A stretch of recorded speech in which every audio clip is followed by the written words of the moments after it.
Sulayan karon ang kinabuhi sa mga residente sa Santos, Davao Occidental tungod sa nasinating nga linog, baha, landslide ug kusog nga pagulan. Nagmando karon si Mayor Jason John Joyce sa forced evacuation sa mga residente sa Kibatang, Barangay Sugal tungod sa delikado nga sitwasyon sa kasapaan.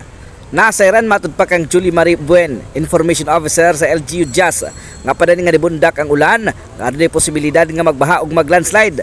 Busa gimanduan ang katawhan nga mobakwit.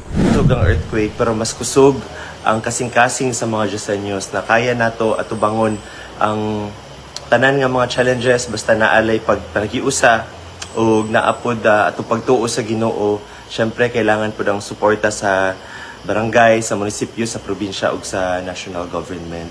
Nabiluan nga nakasnati ang Jose Abad Santos sa magnitude 6.5 nga linog nga nagsentro sa Balot Island, Sarangani alas 11:49 ang takdas kagabiyon.